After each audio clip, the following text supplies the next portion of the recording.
సరిగ్గా 10 సంవత్సరాల క్రితం 2016 ఆగస్టు 25న ఆర్బీఐ గైడ్ లైన్స్ ప్రకారం national payment corporation of India మనకు యూపీఏ పేమెంట్ కి సంబంధించిన విధానాన్ని తీసుకువచ్చింది.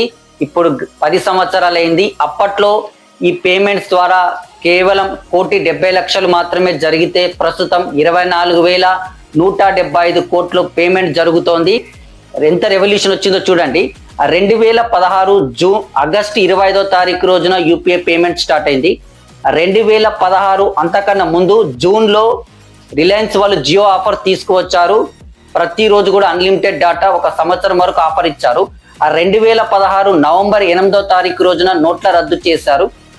ఈ అప్పటి నుంచి కాలక్రమేణా యూపీఐ పేమెంట్స్ ద్వారా ఎక్కువగా లావాదేవీలు జరుగుతున్నాయి.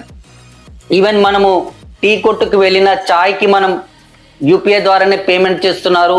అగ్గిపెట్ట కొన్నా కానీ రూపాయి కూడా యూపీఐ ద్వారానే పేమెంట్ చేస్తున్నారు. ప్రతిదీ కూడా అగ్గిపెట్ట నుంచి మొదలు పెడితే ఆభరణాల దాకా ప్రతిదీ కూడా యూపీఐ ద్వారానే ట్రాన్సాక్షన్ చేస్తున్నారు. మనం మార్కెట్లో జనరల్ గా గమనిస్తే ఎక్కడ కూడా నోట్లు కానీ నాణాలు కానీ కనిపించటం లేదు. మొత్తం యూపీఐ విధానం ద్వారానే ట్రాన్సాక్షన్ జరుగుతుంది. కానీ మొన్న యూపీఐ ట్రాన్సాక్షన్స్ పైన బడా కంపెనీల పైన కేంద్ర ప్రభుత్వం కొన్ని చార్జెస్ వసూలు చేస్తామని స్టేట్మెంట్ ఇచ్చింది. బడా కంపెనీలు ఖచ్చితంగా వాళ్ళపైన చార్జెస్ పడితే అది సామాన్యులు ఉపయోగించేటువంటి వస్తువులపైన కూడా వాళ్ళు చార్జెస్ విధిస్తారు పరోక్షంగా.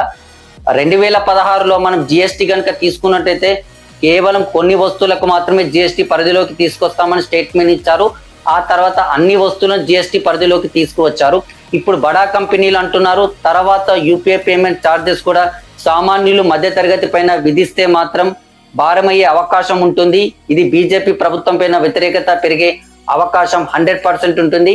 కేంద్ర ప్రభుత్వం కూడా వీటిపైన పునరాలోచన చేయాల్సిందే.